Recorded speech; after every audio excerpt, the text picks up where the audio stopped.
বিসমিল্লাহির রহমানির রহিম। আসসালামু আলাইকুম প্রিয় শিক্ষার্থীরা, কেমন আছো তোমরা সবাই? আশা করি সবাই ভালো আছো এবং তোমাদের দয়ায় আমিও অনেক ভালো আছি। এবং করোনা ভাইরাসের কারণে তোমাদের সাথে আমরা সরাসরি ক্লাস নিতে পারছি না, এই জন্য আমি অনলাইনের মাধ্যমে তোমাদের সাথে আমি ক্লাস নিচ্ছি। তো প্রিয় শিক্ষার্থী, আশা করি সবাই তোমরা ক্লাস দেখছো।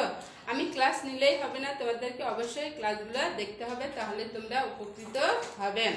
তো প্রিয় শিক্ষার্থীরা, প্রধা কলেজ কর্তৃক অনলাইন ক্লাসে আমি তোমাদের সবাইকে আমার পক্ষ থেকে আন্তরিক শুভেচ্ছা জানাচ্ছি।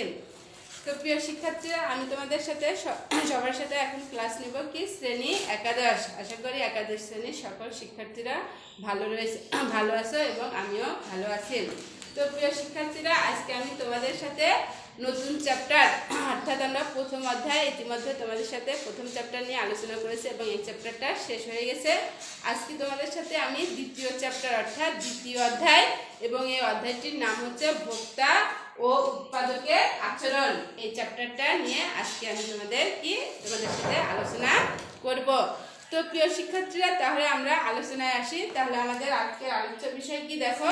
আজকের আলোচ্য বিষয় হচ্ছে উপযোগ কাকে বলে এবং উপযোগের শ্রেণীবিভাগ। এই দুটা বিষয় নিয়ে আজকে আমি তোমাদের সাথে আলোচনা করব। তাহলে আমাদের প্রথম আছে কি উপযোগ কাকে বলে, যাতে ইংরেজিতে বলা হয় যাকে ইউটিলিটি। দেখো, ভোক্তা ও মানুষের অফুরন্ত অভাব পূরণের জন্য কি পর্যায়ক্রমে দ্রব্য সেবা উৎপাদন করা হয়, আর এই দ্রব্য সেবার যা মানুষের অভাব পূরণ করে থাকে তাকে উপযোগ বলেন। এবার দেখো উপযোগ অর্থাৎ ইউটিলিটি কাকে বলেন।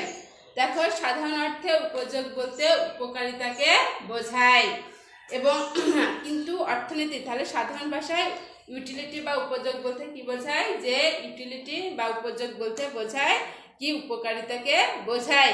কিন্তু যেহেতু আমরা অর্থনীতি পড়বো, তাহলে আমরা অর্থনীতির ভাষায় জানবো উপযোগ কাকে বলে। দেখো, অর্থনীতিতে উপযোগ বলতে কোনো দ্রব্য বা সেবার সে বিশেষ গুণকে বোঝায় যা দ্বারা মানুষের কি বিশেষ অভাব মেটানো সম্ভব হয়। তাহলে অর্থনীতির ভাষায় উপযোগ বলতে কোনো দ্রব্য সেবার সে বিশেষ গুণকে বোঝায় যা মানুষের কি অভাব মেটাতে বা যা দ্বারা মানুষের বিশেষ অভাব মেটানো সম্ভব। তাহলে সাধারণ ভাষায় উপযোগ বলতে উপকারিতাকে বোঝায়, কিন্তু অর্থনীতির ভাষায় উপযোগ বলতে যে কোনো দ্রব্য বা সেবার সে বিশেষ গুণকে বোঝায় যা দ্বারা মানুষের বিশেষ অভাব মেটানো সম্ভব। তাহলে আমরা কোনো দ্রব্য ভোগের ফলে যে তৃপ্তিটা পাচ্ছি, সেই তৃপ্তিটাই হচ্ছে উপযোগ।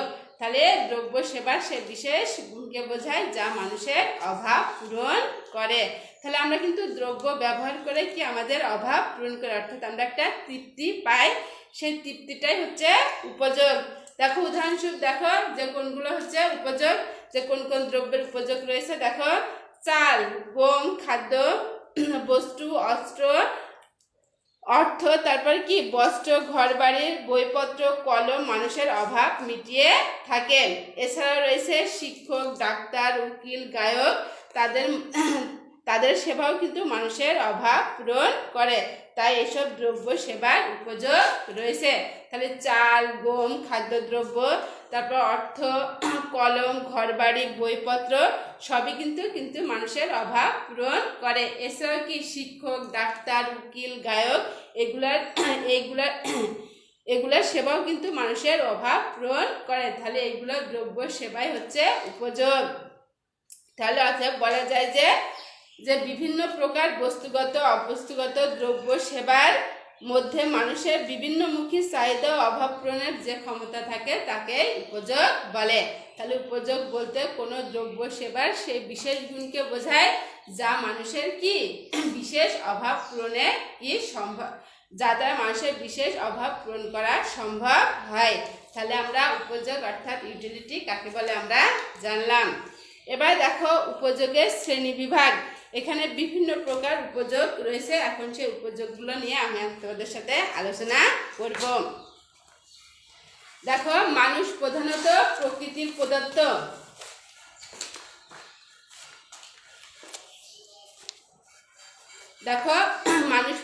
কি প্রকৃতির প্রদত্ত পদার্থের রূপ, স্থান, সময়, সেবা ও মালিকানার পরিবর্তন ঘটিয়ে উপযোগ সৃষ্টি করতে পারে। তাহলে মানুষ কিন্তু উপযোগ সৃষ্টি করতে পারে না। মানুষ শুধুমাত্র কি প্রকৃতির প্রদত্ত পদার্থের রূপ, আকার, সময়, স্থান, সেবা এবং মালিকানার পরিবর্তন ঘটিয়ে উপযোগ সৃষ্টি করে। এবারে দেখো উপযোগের শ্রেণী বিভাগ। প্রথমে রয়েছে রূপগত উপযোগ। দেখো রূপগত উপযোগ কাকে বলে?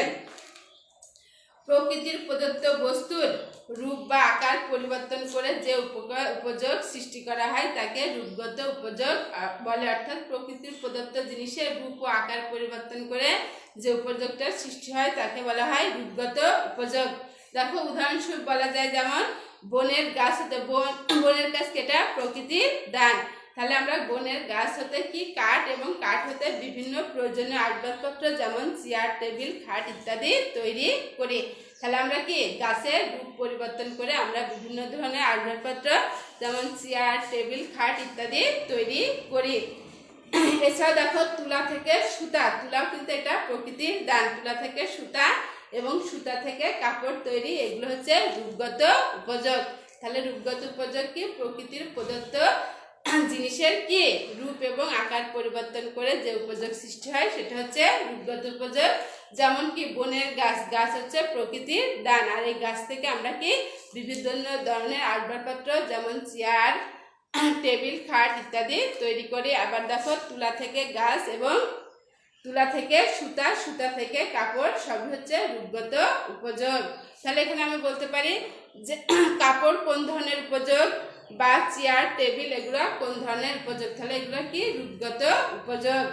এবার দেখো স্থানগত উপযোগ। স্থানগত উপযোগ কাকে বলে? দেখো এক স্থান থেকে অন্য স্থানে স্থানান্তরের মাধ্যমে যদি উপযোগ সৃষ্টি বা বৃদ্ধি পায় তাহলে তাকে স্থানগত উপযোগ বলে। এক স্থান থেকে অন্য স্থানে ন্যাসলের উপযোগ বৃদ্ধি পায়। যেমন দেখো গ্রামগঞ্জের শাকসবজি যদি শহরে আনা হয় তাহলে তার উপযোগ বৃদ্ধি পায়। এছাড়াও দেখো রাষ্ট্রের আম, লিচু, সিল্কের শাড়ি, গৌর নদীর দই সবই হচ্ছে কি স্থানগত উপযোগ। অর্থাৎ আমরা এক স্থান থেকে অন্য স্থানে স্থানান্তরিত করলে এর উপযোগ বৃদ্ধি পায়। আরেকটি উপযোগ হচ্ছে সময় ও কালগত উপযোগ। সময় ও কালগত উপযোগ দেখো কাকে বলে? কোনো দ্রব্য উৎপাদনের পর কিছু সময় কিন্তু মজুত রাখলে এর উপযোগ বৃদ্ধি পায়, অর্থাৎ দাম বৃদ্ধি পায়। দেখো ধান, আলু, ডাল, রসুন, পেঁয়াজ এগুলো ফসল ওঠার পর মৌসুম শেষে বিক্রি করলে এর কিন্তু বেশি দাম হয়। তাহলে কিছু কিছু দ্রব্য আছে যে কিছুদিন মজুত রাখলে এর কি উপযোগ বৃদ্ধি পায়, অর্থাৎ দাম বৃদ্ধি পায়। যেমন দেখো ধান, আলু, গম, রসুন, পেঁয়াজ এগুলো যে মৌসুমে ওঠে সেই মৌসুমে কিন্তু তেমন একটা উপযোগ সৃষ্টি হয় না বা দাম বৃদ্ধি পায় না। কিন্তু এগুলো যদি কিছুদিন মজুত রাখা হয়, মজুত রেখে বিক্রি করা হয় তাহলে এর দাম বৃদ্ধি পায়। এবার দেখো সেবাগত উপযোগ। সেবাগত উপযোগ কোনগুলো? দেখো মানুষের শ্রম ও সেবামূলক কাজের মাধ্যমে যে উপযোগ সৃষ্টি হয় তাকে সেবাগত উপযোগ বলে। সেবাগত উপযোগের উদাহরণ দেখো শিক্ষক শিক্ষার চাহিদা পূরণ করে, ডাক্তার সেবার চাহিদা পূরণ করে, উকিল, নার্স, গায়ক এগুলো সবই কিন্তু সেবাগত উপযোগের উদাহরণ। তাহলে সেবাগত উপযোগ কোনগুলা? শিক্ষক, ডাক্তার, উকিল, নার্স, তারপর কি গায়ক এগুলো হচ্ছে সেবাগত উপযোগের উদাহরণ। এবার দেখো সত্যগত উপযোগ। সত্যগত উপযোগ কোনগুলা? যে কোনো এক ব্যক্তির নিকট কোনো পণ্যের উপযোগ কম কিন্তু অন্যের নিকট উপযোগ বেশি হতে পারে। অর্থাৎ কোনো দ্রব্যের উপযোগ এক ব্যক্তির কাছে বেশি আবার অন্য ব্যক্তির কাছে কম। দেখো সেগুলো কোনগুলা? এক্ষেত্রে পণ্যের মালিকানা বা সত্ত্ব হস্তান্তর হলে উপযোগ বৃদ্ধি পায়। যেমন বাড়িঘর, মোটর গাড়ি, এমনকি গৃহস্থের বাড়ির নারিকেলের ছোবড়া যা শিল্পে ব্যবহৃত হয়। অর্থাৎ নারিকেলের ছোবড়া গৃহস্থলীর কাছে কিন্তু এর উপযোগ কম, কিন্তু একটা শিল্প কারখানায় এর উপযোগ রয়েছে, কারণ এই নারিকেলের ছোবড়া দ্বারা বিভিন্ন ধরনের দ্রব্য তৈরি করা হয়, যেমন পাম ও অন্যান্য দ্রব্য কিন্তু এসব নারিকেলের ছোবড়া দ্বারা তৈরি হয়। তাহলে এখানে কি এক ব্যক্তির কাছে উপযোগ কম কিন্তু নারিকেলের ছোবড়া কিন্তু অন্য ব্যক্তির কাছে নারিকেলের ছোবড়ার কি উপযোগ বেশি। এবার দেখো জ্ঞানগত উপযোগ। অনেক দ্রব্য রয়েছে যেগুলোর ব্যবহার অত্যন্ত প্রয়োজনীয়, যেগুলো জ্ঞানের চাহিদা পূরণ করে। যেমন বইপত্র, রেডিও, টেলিভিশন, খবরের কাগজ, এগুলো হচ্ছে জ্ঞানগত উপযোগ। অর্থাৎ এইসব দ্রব্য আমাদের কি জ্ঞানের চাহিদা পূরণ করে, আর এর মাধ্যমে জ্ঞানগত উপযোগ সৃষ্টি হয়। তাহলে আমরা উপযোগের বিভিন্ন শ্রেণী বিভাগ জানলাম। এখান থেকে উদাহরণে তোমাদের যে এমসিকিউ প্রশ্নগুলো আসবে সেখান থেকে এখানে বলতে পারি যে ডাক্তার, উকিল, নার্স এগুলো কোন ধরনের উপযোগ, তাহলে এটা সেবাগত উপযোগ। তারপর বইপত্র, তারপরে খবরের কাগজ, রেডিও, টেলিভিশন এগুলো কোন ধরনের উপযোগ, এটা হচ্ছে জ্ঞানগত উপযোগ। আবার চেয়ার, টেবিল, তারপরে কাপড় এগুলো কোন ধরনের উপযোগ, এটা হচ্ছে রূপগত উপযোগ। তাহলে এগুলো হচ্ছে উপযোগের শ্রেণী বিভাগ। তো আশা করি সবাই বুঝতে পেরেছ। এবার দেখো উপযোগের ধারণা। দেখো এবার আমরা জানবো উপযোগের ধারণা, কনসেপ্টস অফ ইউটিলিটি। দেখো কোনো নির্দিষ্ট দ্রব্য ভোগে প্রাপ্ত তৃপ্তির ভিত্তিতে উপযোগকে নির্মাক্তভাবে বিন্যাস করা হয়। অর্থাৎ একটা দ্রব্য ভোগের মাধ্যমে যে তৃপ্তিটা পাই আমরা বলেছি যে কোনো দ্রব্য ভোগের মাধ্যমে যে তৃপ্তিটা পাচ্ছি সেই তৃপ্তিটাই হচ্ছে কি উপযোগ। এখন এই প্রাপ্ত তৃপ্তির ভিত্তিতে উপযোগকে বিভিন্ন শ্রেণীতে শ্রেণীবিন্যাস করা হয়েছে। দেখো এই বিন্যাসগুলো কি, প্রথমে রয়েছে প্রাথমিক উপযোগ, আরেকটা হচ্ছে প্রান্তিক উপযোগ, আরেকটা হচ্ছে মোট উপযোগ। তাহলে আমরা এই তিনটা উপযোগ নিয়ে আলোচনা করব। এটা কিছু ভেরি ভেরি ইম্পর্টেন্ট একটা টপিক, যে প্রাপ্ত তৃপ্তির ভিত্তিতে উপযোগের শ্রেণী বিন্যাস। তাহলে প্রথমে আছে প্রাথমিক উপযোগ, দ্বিতীয় আছে প্রান্তিক উপযোগ যাকে বলা হয় মার্জিনাল ইউটিলিটি, আরেকটা হচ্ছে মোট উপযোগ যাকে বলা হয় টোটাল ইউটিলিটি। এখন এই তিনটা বিষয় নিয়ে আমি তোমাদের সাথে আলোচনা করব। তো প্রথমে আমরা জানবো কি প্রাথমিক উপযোগ অর্থাৎ ইনিশিয়াল ইউটিলিটি কাকে বলে। তাহলে এখানে বলা হয়েছে একটা দ্রব্য ভোগের ফলে আমরা যে প্রাপ্ত তৃপ্তিটা পাচ্ছি। যেমন তোমার কাছে একটা কমলা লেবুর চাহিদা আছে, অর্থাৎ তুমি কমলা লেবু খেতে চাও। এখন এই কমলা লেবু খাওয়ার পরে তুমি যে তৃপ্তিটা পাচ্ছ, এই তৃপ্তিটাই হচ্ছে কি প্রান্তিক উপযোগ। দেখো প্রাথমিক উপযোগ। দেখো প্রাথমিক উপযোগ কাকে বলে, যখন একজন ভোক্তা কোনো দ্রব্যের প্রথম এক একক ভোগ করে যে উপযোগ লাভ করে তাকে প্রাথমিক উপযোগ বলে। তাহলে একজন ভোক্তা একটা দ্রব্যের প্রথম একক, অর্থাৎ তোমার কাছে কমলার চাহিদা আছে, এখন তুমি একটা কমলা খাওয়ার পরে যে তৃপ্তিটা পাচ্ছ সেই তৃপ্তিটাই হচ্ছে তোমার প্রাথমিক উপযোগ। কিন্তু পর্যায়ক্রমে তুমি কিন্তু আরো কমলা লেবু খাবা, তাহলে তুমি প্রথম কমলা লেবু খাওয়ার পরে যে উপযোগটা পাচ্ছ সেটা হচ্ছে তোমার প্রাথমিক উপযোগ। এবার দেখো প্রান্তিক উপযোগ। প্রান্তিক উপযোগ দেখো ক্যামব্রিজ বিশ্ববিদ্যালয়ের পলিটিক্যাল ইকোনমিকের অধ্যাপক আলফ্রেড মার্শাল উপযোগ বিষয়টি অর্থাৎ প্রান্তিক উপযোগ ধারণার সাহায্যে ক্রেতা ও ভোক্তাদের আচরণ বিশ্লেষণে প্রয়াসী হন। তাহলে কি প্রান্তিক উপযোগ কথাটি সর্বপ্রথম ব্যবহার করে কে, আলফ্রেড মার্শাল। দেখো প্রান্তিক শব্দটি দ্বারা মোটের পরিবর্তনের হারকে বোঝানো হয়। তাহলে প্রান্তিক অর্থাৎ মার্জিনাল শব্দটি ব্যবহৃত হয় কি মোট এর পরিবর্তনের হারকে বোঝানোর জন্য। এবার দেখো প্রান্তিক উপযোগ কাকে বলে। প্রান্তিক উপযোগ কাকে বলে, দেখো যে কোনো দ্রব্যের ভোগের পরিমাণে অতি ক্ষুদ্র পরিবর্তনের ফলে ওই দ্রব্যের মোট উপযোগের মধ্যে যে পরিবর্তন ঘটে তাকে প্রান্তিক উপযোগ বলে। খালি কোনো দ্রব্য ভোগের ফলে মোট উপযোগের মধ্যে যে পরিবর্তনটা লক্ষ্য করা যায় বা যে পরিবর্তনটা ঘটে তাকে প্রান্তিক উপযোগ বলে। এক কথায় কোনো দ্রব্যের অতিরিক্ত একক ভোগের ফলে যে অতিরিক্ত উপযোগ পাওয়া যায় তাকে প্রান্তিক উপযোগ বলে। তাহলে প্রান্তিক উপযোগ কি, কোনো একটা দ্রব্যের অতিরিক্ত এক একক ভোগের ফলে যে অতিরিক্ত উপযোগ পাওয়া যায় সেটি হচ্ছে প্রান্তিক উপযোগ।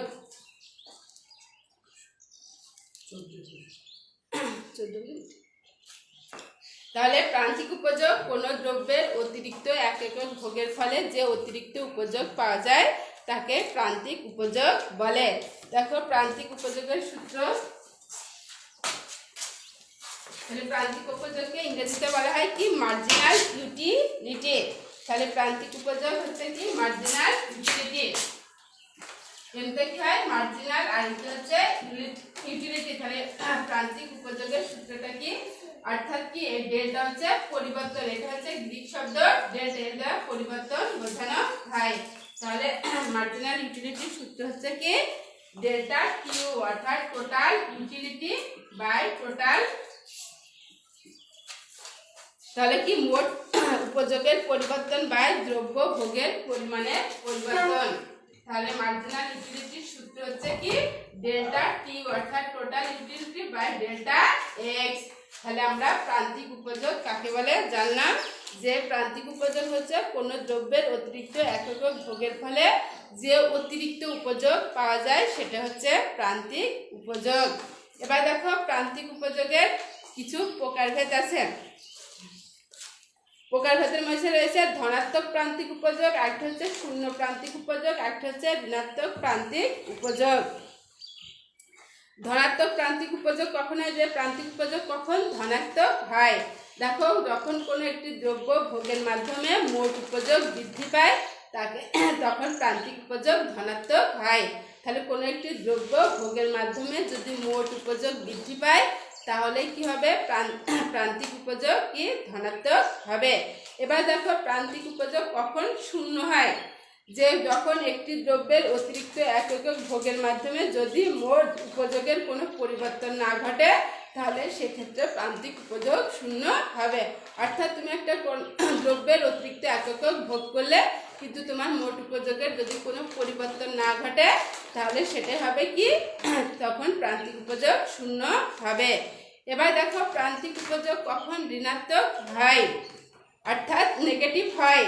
দেখো যখন ভোক্তা কোনো দ্রব্য ভোগের মাধ্যমে সর্বোচ্চ উপযোগ বা সন্তুষ্টি পাওয়ার পরেও যদি অতিরিক্ত দ্রব্য ভোগ করে তাহলে তখন প্রান্তিক উপযোগ ঋণাত্মক হবে। অর্থাৎ তুমি কোনো দ্রব্য ভোগের ফলে তোমার উপযোগ যদি সর্বোচ্চ হয়ে যায় তাহলে কিন্তু তারপরেও যদি তুমি দ্রব্য ভোগ করো তাহলে সেক্ষেত্রে কি হবে দ্রব্য প্রান্তিক উপযোগ সবসময় নেগেটিভ হবে, অর্থাৎ ঋণাত্মক হবে। তাহলে আমরা প্রান্তিক উপযোগ কাকে বলে এবং প্রান্তিক উপযোগের প্রকারভেদ জানলাম। আজকের সর্বশেষ টপিক হচ্ছে মোট উপযোগ। এবার দেখো মোট উপযোগ কাকে বলে। দেখো কোনো নির্দিষ্ট সময়ে একটি দ্রব্যের বিভিন্ন একক হতে প্রাপ্ত উপযোগের সমষ্টিকে মোট উপযোগ বলে। তাহলে একটা নির্দিষ্ট সময়ে একটা দ্রব্যের বিভিন্ন একক ভোগের ফলে যে কি বিভিন্ন একক থেকে যে প্রাপ্ত উপযোগটা পাচ্ছি সেই উপযোগের সমষ্টিকে কি মোট উপযোগ বলে।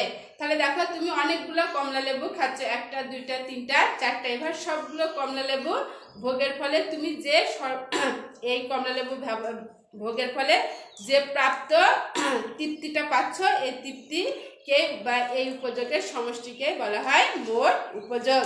তাহলে মোট উপযোগের সূত্র কি, তাহলে আমরা মোট উপযোগ কি একটা দ্রব্যের বিভিন্ন একক থেকে প্রাপ্ত উপযোগের সমষ্টিকে কি মোট উপযোগ বলে। মোট উপযোগকে বলা হয় টোটাল ইউটিলিটি, ইতে টোটাল আর ইতে ইউটিলিটি। মোট উপযোগ কে বলা হয় সূত্র হচ্ছে এম। তাহলে এটা হচ্ছে একটা কমলা লেবু, একটা হচ্ছে দ্বিতীয় কমলা লেবু, একটা হচ্ছে তৃতীয় কমলা লেবু। তাহলে বিভিন্ন কমলা লেবু ভোগ করার ফলে তুমি যে উপযোগটা পাচ্ছ সেই উপযোগের সমষ্টি হচ্ছে কি প্রান্তিক উপযোগ, সরি মোট উপযোগ।